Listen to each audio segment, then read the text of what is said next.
आपल्या महाराष्ट्र राज्याचे पहिले मुख्यमंत्री म्हणून ज्यांनी या राज्याची सूत्र हातामध्ये घेतली होती ते आपल्या कराडचे सुपुत्र स्वर्गीय यशवंतराव चव्हाण साहेबांची आज जयंती। मी सुरुवातीलाच राज्याच्या तमाम जनतेच्या वतीनं राज्य सरकारच्या वतीनं त्यांना अभिवादन करतो। जयंतीच्या निमित्तानं आपण सगळेजण त्यांचं स्मरण करत असतो आणि चव्हाण साहेबांनी जो विचार महाराष्ट्राला दिला, शिवशाहू फुले आंबेडकरांच्या महाराष्ट्राला दिला, त्या विचाराची आज देखील प्रकर्षाने आपल्याला सगळ्यांना आठवण येत असते।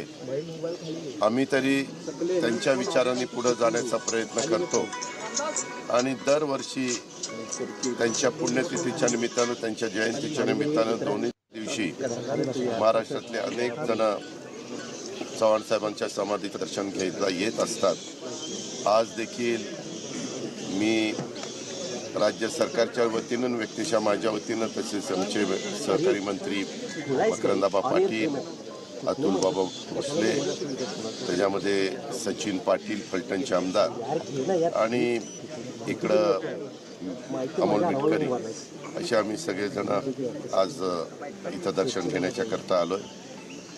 एकंदरीतच मी तरी काम करत असताना सतत मी माझ्या डोळ्यासमोर सुसंस्कृत महाराष्ट्र कसा असला पाहिजे याबद्दलची शिकवण जी चव्हाण साहेबांनी दिली, त्या शिकवणीचं स्मरण सगळ्यांनी करून, अलीकडे बघा काही जण स्टेटमेंट करत असताना दोन्ही बाजूची लोक, मी काही एक बाजूला बोलत नाही, विरोधी पक्षाची असू द्यात किंवा सत्ताधारी पक्षाची काही जण असू द्यात, कधी कधी अशा प्रकारचं वक्तव्य करतात की जे आपल्या महाराष्ट्राला सहन होणारं नाही, आपल्या महाराष्ट्राला परवडणारं नाही।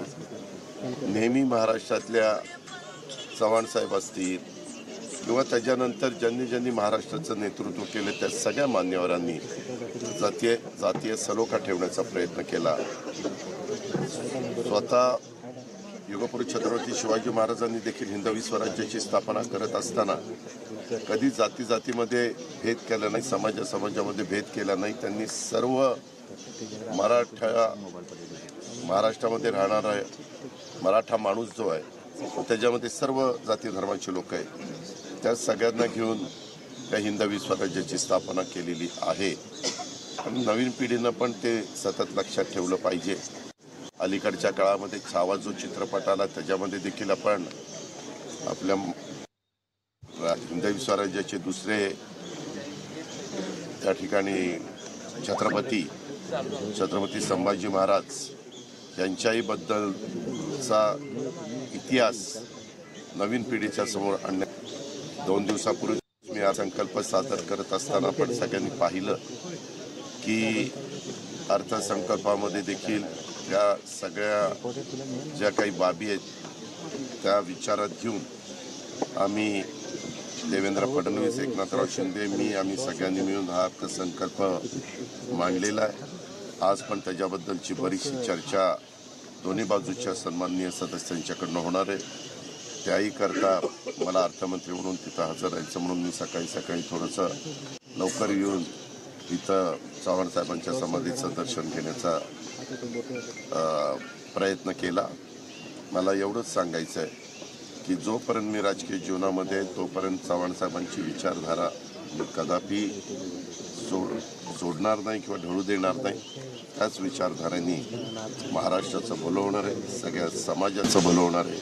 चांद्यापासून बांध्यापर्यंत महाराष्ट्राच्या सर्व घटकाला त्याच्यातनं न्याय देण्याचं काम होणार आहे, एवढंच मला या निमित्तानं महायुतीचेच मंत्री नितेश राणे यांनी काल मी त्याबद्दल आत्ताच बोलत असताना काय सांगितलं की मी दोन्ही बाजूच्या सन्माननीय सदस्यांनी कुठल्याही वक्तव्यामुळं कायदा सुव्यवस्था अडचणीत येणार नाही ह्याबद्दलची काळजी घेतली पाहिजे आणि जे आपले म्हणजे ज्यांना देशाच्या बद्दल एक प्रेम आहे असा मुस्लिम समाज मोठ्या प्रमाणावर आपल्या भारतात आहे, आपल्या महाराष्ट्रात आहे आणि त्याच्यामुळं इतिहास आपण जर वाचला, इतिहासात अनेक मोठ्या मोठ्या लोकांनी जी काही पुस्तकं लिहिली आहे, इतिहासाचं संशोधन केले, खोलवर जाऊन मिळवलेली आहे, त्या सगळ्यात आहे ना छत्रपती शिवाजी महाराजांनी त्यांच्याबरोबर जे काही लोक होते त्याच्यामध्ये मुस्लिम लोक देखील होते. दारुगोळा कोण सांभाळत होता त्यांचा, कितीतरी उदाहरणं आपल्याला देता येतील. आणि त्याच्यामुळं त्यांनी का असं वक्तव्य केलं, त्यांच्या वक्तव्यामागचा काय हेतू होता ते मला माहिती नाही.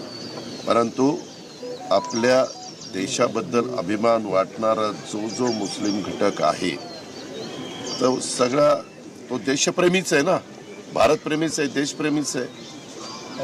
एवढंच मला त्याबद्दल पुनर्वसनाच्या संदर्भामध्ये मला स्वतः मदत पुनर्वसन खात्याचे मंत्री आमचे मकरंदबाबा पाटील आहेत. त्यामध्ये काही प्रश्न असतील का प्रश्न सोडवणं हे आमचं काम आहे. प्रश्न सोडवले गेले नसतील तर त्याबद्दल मागणी करणं, त्याबद्दल निवेदन देणं हे त्या क्षेत्रामध्ये काम करणाऱ्यांचं काम आहे. माझं एवढंच म्हणणं आहे की त्याच्या संदर्भात मी आता अधिवेशन सगळं संपल्यावर वेळ पडली तर सातारमध्ये येऊन किंवा मुंबईमध्ये या संदर्भातली बैठक किंवा पुण्यामध्ये पण विभागीय कार्यालयामध्ये त्याच्यामध्ये काहींना VCवर घेईन व्हिडिओ कॉन्फरन्सिंगवर, त्याच्यात मंत्री महोदयांना पण हजर ठेवीन. ज्यांचं कुणाचं काही म्हणणं असेल, कोयना धरणग्रस्तांचं म्हणणं आहे असं थोडंसं कानावर आलेलं आहे, त्याहीबद्दल त्यांनाही विश्वासात घेईन. आणि कुठं काही राहिलेलं असेल तर त्याला न्याय देण्याचा प्रयत्न निश्चितपणे आम्ही महायुतीचं सरकार करू, नंबर 1. आणि दुसरं आपल्याला सगळ्यांना माहिती आहे की पत्री सरकार म्हणून ज्यांची ओळख होती ते क्रांतिसिंह नाना पाटील यांच्या संदर्भामध्ये देखील त्यांचा 1900चा जन्म आहे आणि त्यांच्या 125 वर्ष पूर्ण झालेली आहे. म्हणजे रौप्य शतक असं आपण त्याला म्हणू शकतो. आणि त्या संदर्भामध्ये जे काम नाना पाटलांच्या एकंदरीत त्यांच्या स्मारकाच्या बाबतीमध्ये व्हायला पाहिजे होतं ते तशा पद्धतीनं झालं नाही. त्यामध्ये पण मी लक्ष घातलेलं आहे. निश्चितपणे क्रांतिसिंह नाना पाटलांच्या बद्दल एक अभिमान असणारा मोठा समाज आपल्यामध्ये आहे आणि त्याच्यामुळं त्यांना सगळ्यांना एक समाधान वाटेल अशा प्रकारचा निर्णय सरकारकडनं, महायुतीच्या सरकारकडनं निश्चितपणे केला जाईल.